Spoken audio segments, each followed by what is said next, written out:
जय हिंद फ्रेंड्स, मैं Santosh Kumar IAS mania में आप लोगों का स्वागत है। तो चलिए हम आज हम लोग जैन धर्म के बारे में पढ़ेंगे। इससे पहले हम लोग बौद्ध धर्म के बारे में पढ़ चुके थे। ठीक है, तो हम लोग जैन धर्म के बारे में देख लेते हैं, क्योंकि एग्जाम के दृष्टिकोण से ये भी बहुत ही इम्पोर्टेंट है। बौद्ध धर्म और जैन धर्म दोनों से कम इतिहास में अगर सवाल आता है प्राचीन भारत से, तो इस दोनों से कम 3 से 4 सवाल आते हैं। ठीक है, तो इसीलिए ये दोनों धर्म इम्पोर्टेंट हो जाता है। तो चलिए हम लोग शुरू करते हैं। जैन धर्म देखिए, ईसा पूर्व 6ठी सदी के मध्य निम्न गंगा के मैदान में 62 धार्मिक संप्रदायों का उदय हुआ। जो निम्न गंगा के मैदान था वहां पर कितने धार्मिक संप्रदाय, तो 62 धार्मिक संप्रदायों का उदय हुआ था, जिनमें से जैन एवं बौद्ध संप्रदाय सबसे महत्वपूर्ण थे। इनमें से दो संप्रदाय जैन और बौद्ध दोनों बहुत ही महत्वपूर्ण थे। तो हम लोग बौद्ध के बारे में पढ़ चुके हैं, तो हम लोग देखेंगे जैन धर्म के बारे में। तो चलिए हम लोग देखते हैं जैन धर्म। ठीक है, यानी 62 में से दो इंपॉर्टेंट है, बौद्ध और जैन। तो हम लोग जैन के बारे में देख रहे हैं। देखिए, जैन धर्म एक प्रतिक्रियावादी धर्म है। यहाँ से सवाल यूपीएससी में पूछा हुआ है कि जैन धर्म कैसा धर्म है। देखिए, पॉइंट ही पूछ दिया है यहाँ पर। तो जैन धर्म एक प्रतिक्रियावादी धर्म है। ठीक है, जिसके प्रवर्तक ऋषभ देव थे। जैन धर्म के प्रवर्तक कौन थे? तो ऋषभ देव थे। ठीक है, जिनको पहला तीर्थंकर भी बोला जाता है। तो सबसे पहले हम लोग कुछ जैन धर्म के तीर्थंकर को देख लेते हैं। कितने तीर्थंकर हैं? तो टोटल 24 हैं, लेकिन हमारे लिए 24 इंपॉर्टेंट नहीं है। जो जो महत्वपूर्ण है उसको हम यहाँ पर लिख दिए हैं। ठीक है, क्योंकि एग्जाम में यहाँ से भी सवाल पूछ देता है। तो जैन तीर्थंकर में पहला है ऋषभ देव। इनका प्रतीक चिन्ह क्या है? तो वृष है। वृष के मतलब सांड, यानी बुल बोलते हैं जिसको। ठीक है, दूसरे हैं अजितनाथ। इनके प्रतीक चिन्ह हाथी हैं।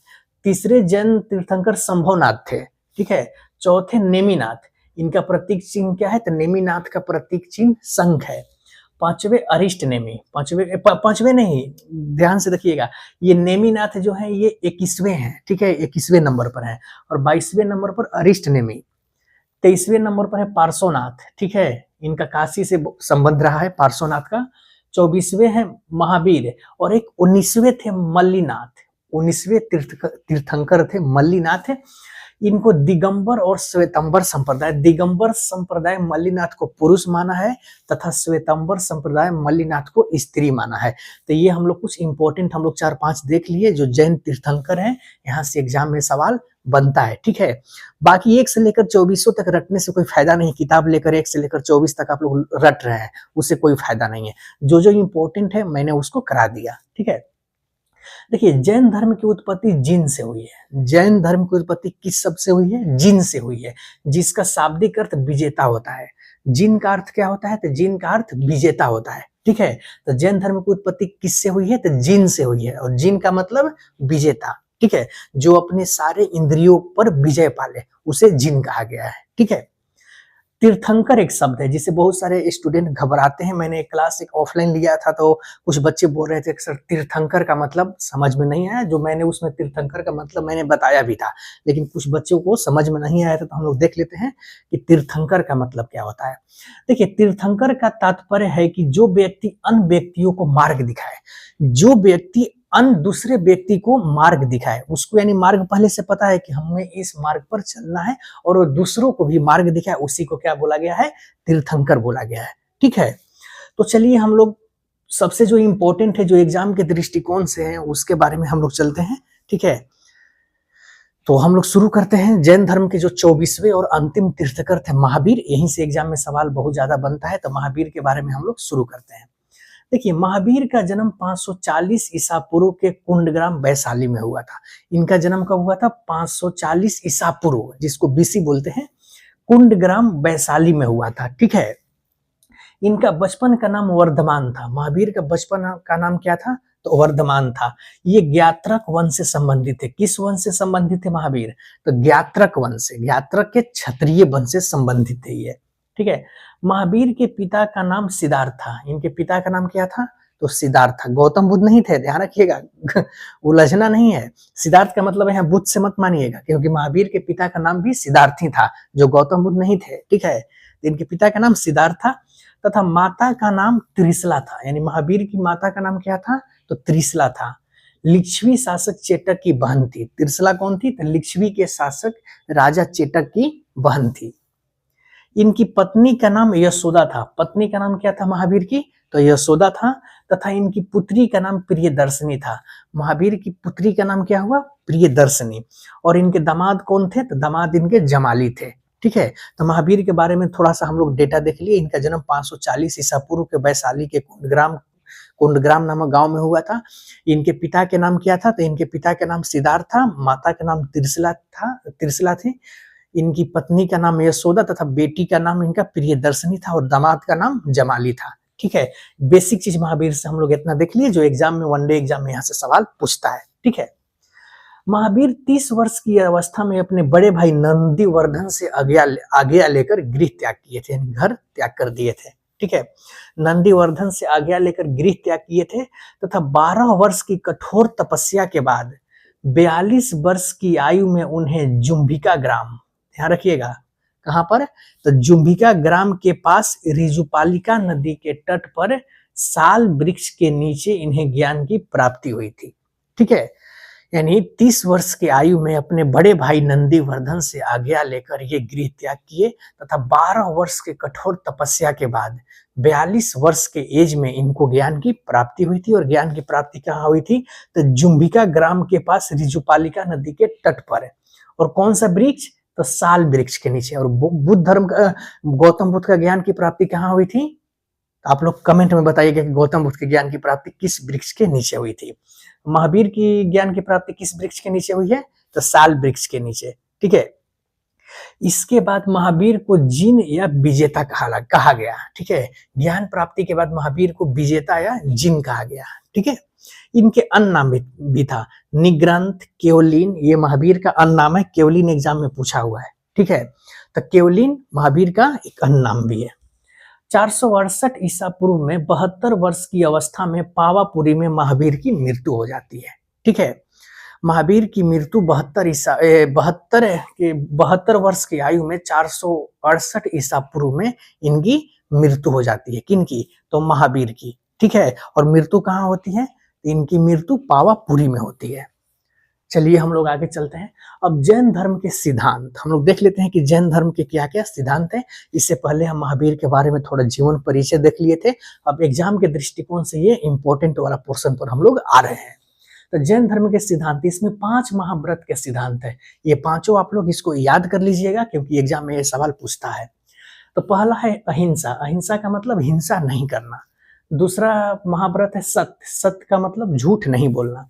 तीसरा है अस्तेय। अस्तेय का मतलब चोरी नहीं करना। चौथा है अपरिग्रह, मतलब संपत्ति अर्जित नहीं करना। और पांचवा है ब्रह्मचर्य। इसका मतलब ब्रह्मचर्य का पालन करना। ठीक है। तो ऊपर के 4 महाव्रत जो है ये सत्य, अहिंसा, सत्य, अस्तेय, अपरिग्रह, इसका सिद्धांत पार्श्वनाथ के द्वारा दिया गया था। ठीक है। और जो पांचवा है ब्रह्मचर्य, इसका सिद्धांत महावीर के द्वारा, यानी महावीर इसमें 5वां सिद्धांत को जोड़ दिए थे। उससे पहले 4 सिद्धांत पहले पार्श्वनाथ के द्वारा दिया जा चुका था। ठीक है। तो महावीर सिर्फ 5वें सिद्धांत यानी ब्रह्मचर्य को उसमें जोड़ दिए थे। ठीक है। अब जैन धर्म के थोड़ा सा हम लोग त्रिरत्न के बारे में देख लेते हैं। यानी जैन धर्म में भी त्रिरत्न हुए हैं। तो जैन धर्म के त्रिरत्न थे जिनके द्वारा मोक्ष प्राप्त किया जा सकता है। पहला है सम्यक ज्ञान, दूसरा है सम्यक ध्यान, तीसरा है सम्यक आचरण। त्रिरत्न क्या क्या है? बौद्ध धर्म के त्रिरत्न क्या क्या था? तो बौद्ध धम्म संघ। ठीक है। ये बौद्ध धर्म के था। और जैन धर्म के त्रिरत्न सम्यक ज्ञान, सम्यक ध्यान तथा सम्यक आचरण, ये जैन धर्म का है। ठीक है। इसको याद रखिएगा। अगला है स्यादवाद। स्यादवाद का संबंध भी जैन धर्म से है। जैन धर्म के अनुसार 7 नयवाद। नयवाद का मतलब होता है आंशिक ज्ञान। नयवाद होते हैं जिन्हें स्यादवाद कहते हैं। इसे अनेकांतावाद तथा सप्तभंगी भी कहा जाता है। स्यादवाद को अनेकांतावाद तथा सप्तभंगी भी कहा जाता है। किसको? तो स्यादवाद को। ठीक है। एक और इसमें जैन धर्म से संबंधित वर्ड है सलेखना। ठीक है। तो बिना खाना पीना खाए एवं निर्जल रहकर प्राण त्याग करना सलेखना कहलाता है।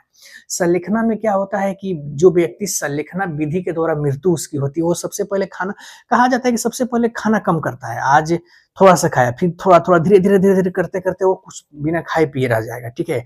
बिना खाना पीना के प्राण को त्याग देना ही सलेखना कहलाता है। और मौर्य साम्राज्य के संस्थापक चंद्रगुप्त मौर्य भी जैन धर्म अपना लिए थे और इनकी मृत्यु भी संलेखना विधि के द्वारा ही इनकी मृत्यु हुई थी। तो आप लोग समझ गए कि संलेखना क्या होता है, कि अन्न जल त्याग कर देना और वैसे ही मर जाना, वो संलेखना होता है। अब जैन धर्म के हम लोग प्रचार देखते हैं, प्रचार प्रसार देख लेते हैं, ठीक है। तो ज्ञान प्राप्ति के बाद महावीर ने अपना पहला उपदेश राजगृह के विपुलचल पहाड़ी के पास दिया था।